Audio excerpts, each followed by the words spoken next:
Assalamualaikum warahmatullahi wabarakatuh.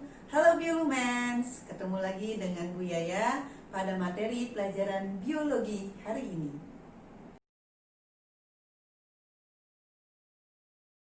Sebelumnya, mari kita perhatikan struktur berikut ini. DNA dan RNA terdiri dari nukleotida yang merupakan penyusun bahan dasar asam nukleat. Nukleotida terdiri atas satu gugus fosfat, gula pentosa, dan basa nitrogen.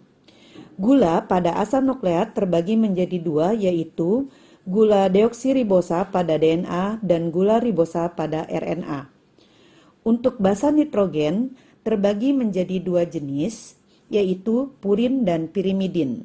Purin terdiri atas adenin dan guanin. Sedangkan pirimidin terdiri atas sitosin dan timin yang hanya terdapat pada DNA, sedangkan urasil yang hanya terdapat pada RNA. Untuk menyusun DNA, nukleotida akan berikatan dengan nukleotida lainnya, membentuk polinukleotida. Pada polinukleotida terdapat ketentuan basa adenin berikatan dengan timin dan basa guanin berikatan dengan sitosin. Antara adenin dan timin dihubungkan dengan dua ikatan, sedangkan guanin dan sitosin dihubungkan dengan tiga ikatan. Ikatan ini disebut dengan ikatan hidrogen. Polinukleotida ini kemudian akan menyusun rantai DNA yang terdiri atas dua untayan yang disebut dengan double helix. Rantai double helix pada DNA terdiri atas dua untayan. Untayan yang pertama disebut dengan rantai sens yang diawali dari 5 aksens ke 3 aksens. Dan rantai yang kedua disebut dengan rantai nonsens yang diawali dari 3 aksens ke 5 aksens. Sens sama dengan coding, yaitu yang memiliki kode atau disebut juga dengan anti-template. Sedangkan anti-sense disebut dengan non-coding, yaitu yang tidak memiliki kode, disebut juga dengan template. Sense berkomplement dengan anti-sense. Maksudnya adalah sense berpasangan dengan anti-sense.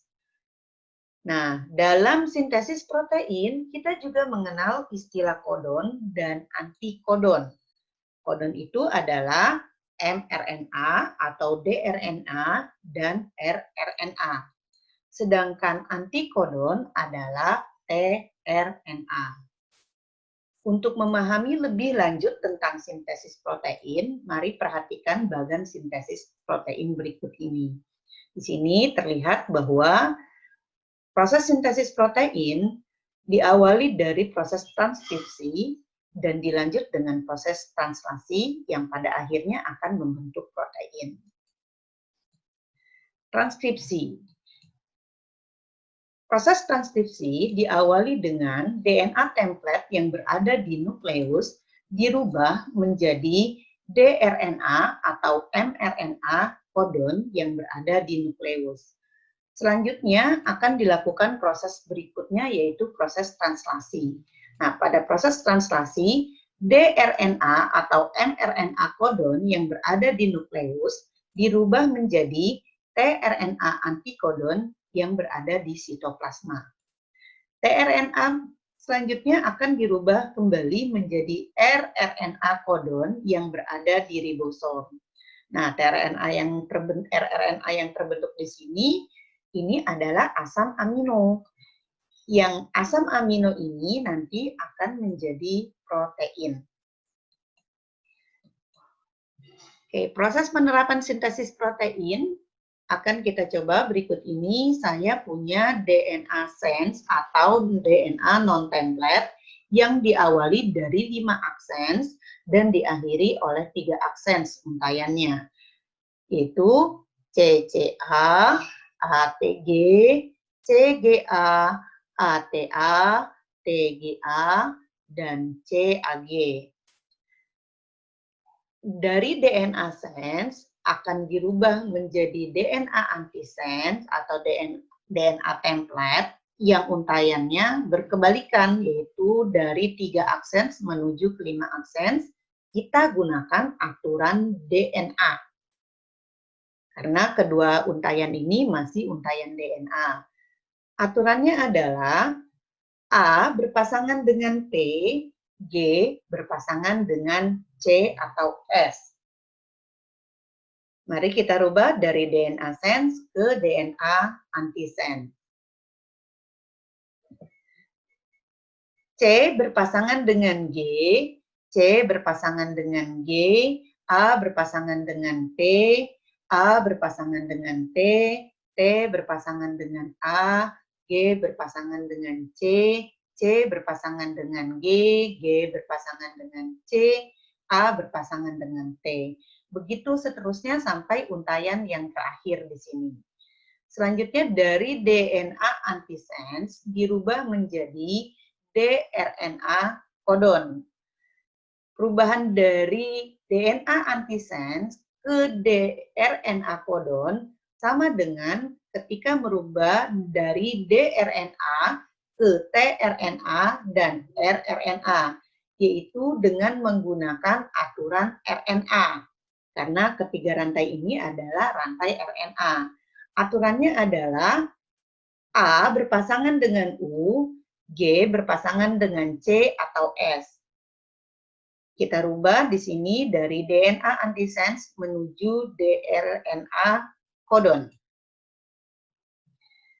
G berpasangan dengan C, G berpasangan dengan C, T berpasangan dengan A. Oke, di sini T tetap berpasangan dengan A. T berpasangan dengan A, baru kemudian A akan berpasangan dengan U. Sesuai dengan aturannya adalah A berpasangan dengan U. C berpasangan dengan G, G berpasangan dengan C, C berpasangan dengan G, T berpasangan dengan A. Begitu selanjutnya sampai pada untaian yang terakhir. Dari DNA sense menuju dRNA codon, ini adalah proses yang disebut dengan proses transkripsi. Dari proses transkripsi dilanjutkan ke proses translasi. Nah, proses translasi di sini mengubah dRNA codon menjadi tRNA antikodon. C akan berpasangan dengan G, C berpasangan dengan G, A berpasangan dengan U. A berpasangan dengan U, di sini sama ya tadi aturannya.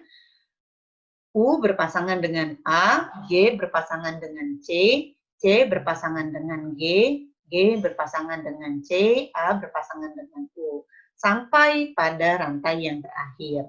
Selanjutnya dari tRNA, kita rubah menjadi rRNA codon.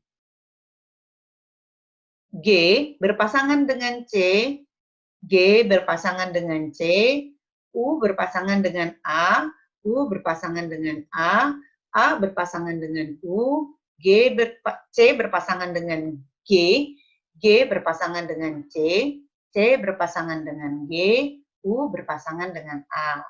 Nah, proses penerjemahannya pun sama, itu dipasangkan dari untaian yang pertama sampai untaian yang terakhir, masih tetap dengan aturan RNA.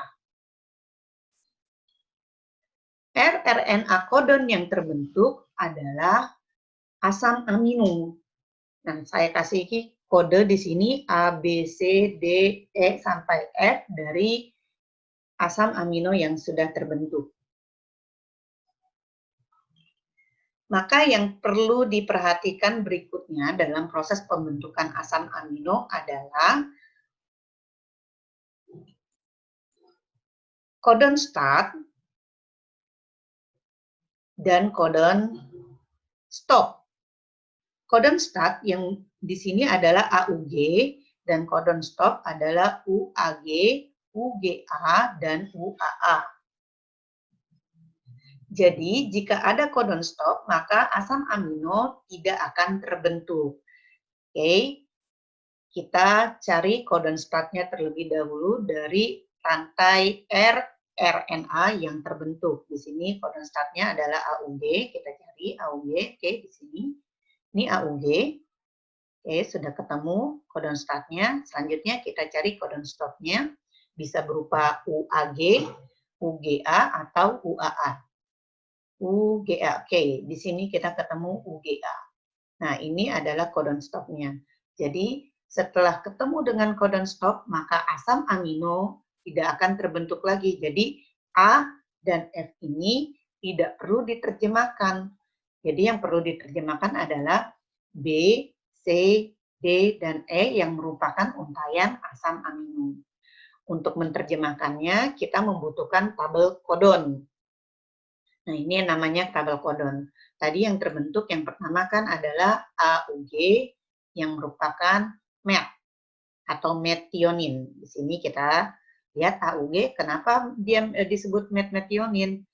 Di sini ini. Kita dapat di sini ini AUG, yaitu metionin. Yang merupakan start dari kodon atau start dari asam amino yang akan dibentuk. Selanjutnya tadi ada untayan CGA. Untayan CGA di sini adalah arginin. Untayan CGA adalah arginin. Di sini kita bisa cari pada tabel kodon. Ini untayan CGA-nya merupakan arginin. Oke. Lalu ada AUA. Di sini AUA adalah metionin. Dari mana tahu metioninnya? Di sini kita cari pada tabel kodonnya, yaitu AUA.